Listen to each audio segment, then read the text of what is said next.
Isa sa mga matitindi at matatagal ng broker si Easy Markets kasi ito 15 years na rin sila. And ang matindi rito guys, no, sila rin ang sponsor ng Liverpool. No, bakit ba pinipili daw ng mga traders itong Easy Markets? Kasi no, bukod sa marami silang license and regulation sa iba-ibang bansa, meron din silang mga binabato na mga market analysis.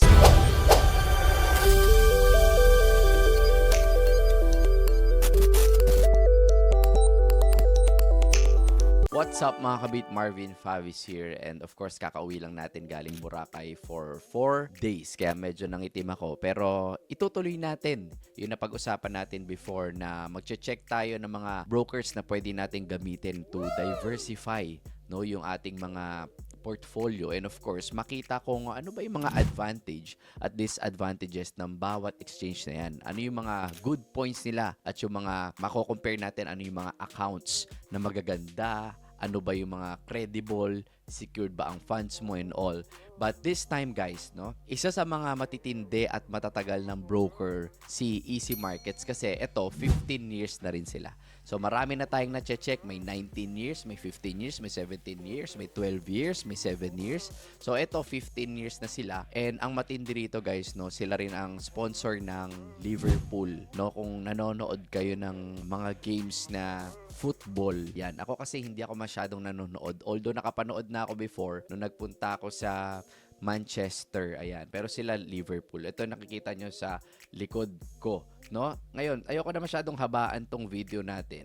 Ang gusto lang naman natin makita ngayon is okay ba itong broker or exchange na to, no? So, dapat nating mga kino-consider din yung mga spreads, okay ba yung execution, and bakit ba ginagamit, madali ba rin siyang gamitin. So, bakit ba pinipili daw ng mga traders itong Easy Markets? Kasi, no, bukod sa marami silang license and regulation sa iba-ibang bansa, meron din silang mga binabato na mga market analysis. Ayan, latest economic news and yung global financial markets, which is makakatulong sa'yo, lalong-lalo na kung fundamental trader ka. Alright, so maganda na magaling ka mag-technical analysis at the same time, nakakatulong din yung mga ganitong news. And of course, meron din silang Easy Market apps. Yan. So makikita natin dito na ang quarterly trading volume nila guys is 5.13 trillion. Active traders nila nasa 270,000, which is madami na rin talaga. Of course naman, 15 years na silang tumatakbo sa market, no? Ito yung multi-regulated global broker. So kung titingnan natin saan ba sila may offices, meron sila sa England, UAE, Dubai, meron sila sa Cyprus, Germany, France, Mexico, Argentina, Thailand, Taiwan, China. And ngayon, no, I think nag-i-start na rin sila na mag-develop at pumasok dito sa Philippine market. Kung mapapansin mo, hindi naman sila masyadong maingay kagaya ng ibang brokers.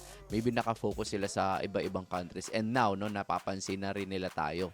So, exceptional trading conditions, ang dapat din nating sinisilip is yung paano ba pag nagte-trade, baka mamaya pag may mga big movement sa market, bigla-biglang nagpo-pause. 'Di ba yung iba sa inyo na experience yun, biglang may spike up or biglang nagkagera sa ganyan sa Ukraine, and then oops, teka, hindi mo ma-close yung trade. So, yun yung mga delikado guys sa mga platforms, which dapat din natin siyang ino-observe ng maigi. So, yan, ano-ano ba yung mga types ng accounts dito? Kung mapapansin natin, meron silang pag nag-register ka at nag-deposit, ayan guys, kung gusto ninyo, magpo-provide ako ng link sa description para ma-check nyo rin, no? Samahan nyo ako, i-check natin kung okay ba to. Pwede nyo i-download sa MetaTrader 5 or kung ano man, yung sa phone or sa PC, sa laptop, kung ano yung mas comfortable kayo gamitin. So ngayon guys, meron silang tatlo dito na nakikita ko na trading account types. Meron silang standard account, ECN, tsaka Pro. Ang difference lang naman yung syempre yung spread. So, sa standard, ayan, ito yung spread nila. May commission ba sila? Sa standard, wala silang commission. Pero sa ECN, meron. Although, syempre, yan nakalagay yung 0.0 pips. Itatry ko to, magda-download ako.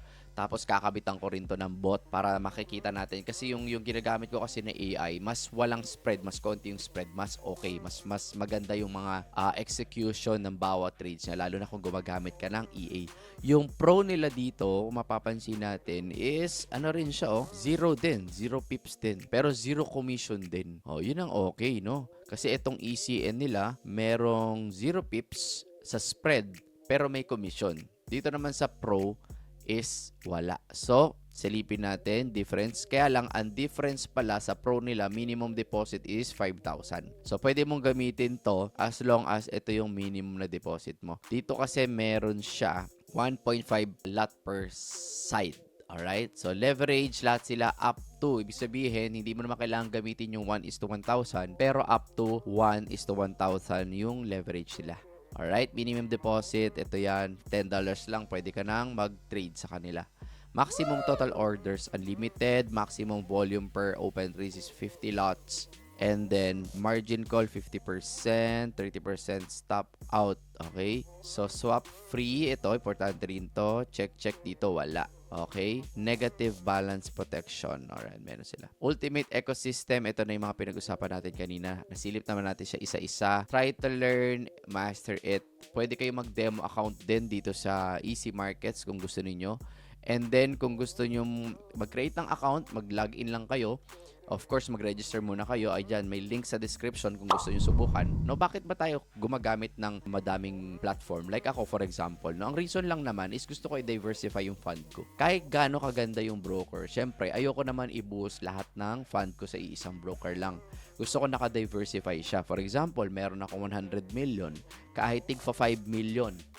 Sa ganung kadaming brokers para whatever happens, protected pa rin yung aking capital. Even naman sa crypto platform, sa crypto exchange, ganun din ang ginagawa ko. Kasi again guys, hindi naman natin hawak yan eh.